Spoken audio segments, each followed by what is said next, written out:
are now more than 3 million cases of the coronavirus in this country. Despite the surge, the Trump administration is pressuring schools to fully reopen this fall. Ultimately, it's not a matter of if schools should reopen. It's simply a matter of how. They must fully open, and they must be fully operational. The CDC is expected to issue new guidance next week on how schools should reopen. Now, this comes after President Trump slammed the agency on Twitter, calling its current guidelines expensive and impractical. Mr. Trump also threatened to pull funding from schools that stay closed. Now, we spoke to some teachers who say they are concerned about the effectiveness of remote learning, but they are also worried about safety.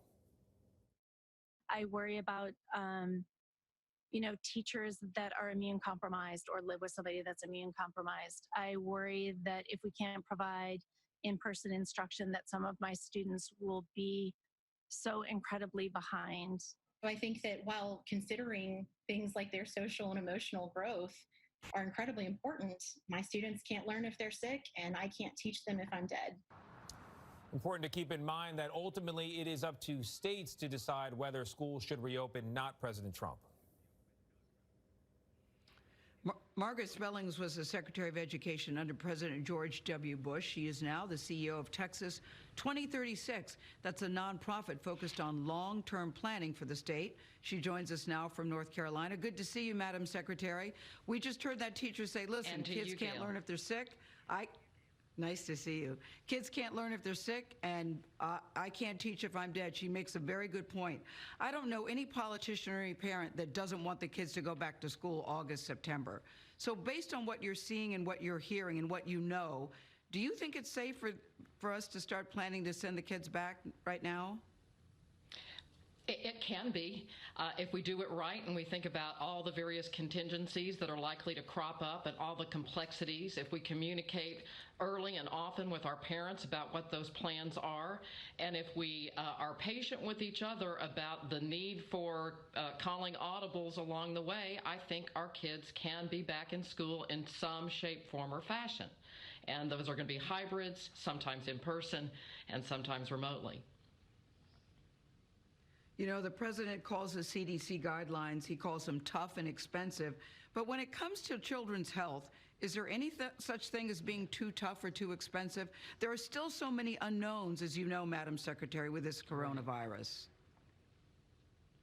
Well, this is all about risk management, and as has been said, and I agree with completely, there are downsides to having our students out of school for so long. Learning loss is real for students of all kinds. The functioning of our economy and of families, the ability for parents to work. I mean, there are major downsides to not having our students actively engaged in their own learning, and that's what we need to balance. But yes, I mean, the CARES Act had resources available. My own state of Texas is using those resources to provide PPE and various other things, cleaning materials and supplies to schools so that they can manage that risk as well as possible. And of course, insisting on masks to the maximum extent. So it's a balancing act. Will it be perfect? It will not. And parents will need to be active participants in the decision making in this regard. But you've got the president who, to most people's knowledge, doesn't appear to have any medical training. And now he's slamming his own experts who have the medical training and who are looking at the science. Does that concern you a little bit? You know, what I'm seeing is that educators, county judges, and county health officials, governors are really not looking to Washington for guidance on this matter. They know that every single community is different. Their health issues are different. Every single person's student and teacher, their issues are different. And so this is absolutely a locally driven effort. Most of the money for our schools comes from state and local governments. The federal government is a minor investor, certainly can use a bully pulpit to advance best practices and provide clear communication. But I think parents are looking to their local officials to understand the needs of that community and that balancing act and be a party to those decisions.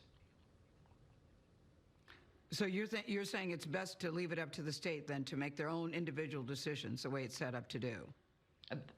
That's right. And they're the people who are paying the bills. And so honestly, there's no way for the president to withhold funding that's been appropriated by Congress for particular things. Now, could they do that going forward in a new piece of legislation? Yes, potentially.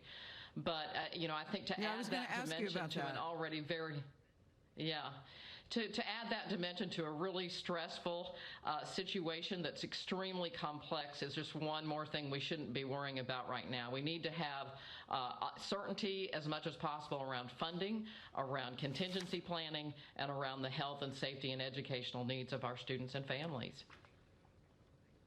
So right now the guidelines call for this: face covering, social distancing, staggered scheduling, no communal space. If you were advising the president and advising schools, what do you think would be the best course of action here? And parents who are concerned saying, I'm not sending my kids back to school right now. Well, I think parents need options, and I think ultimately these are parental decisions. And if a parent elects not to send their child into a situation where, yes, there's more social distancing, the school has done everything they can, provided masks, not have the cafeteria open, all those things. But if a parent is still uncomfortable, or if a family member or that student has compromising conditions, then that parent ought to be able to make the call to keep their child at home, learning online, or in some sort of a hybrid. And I'm seeing incredible creativity around the country as families and educators together to meet those needs. But, it's not without risk in either direction. But I think parents are and will be an active part of the planning and as we go forward.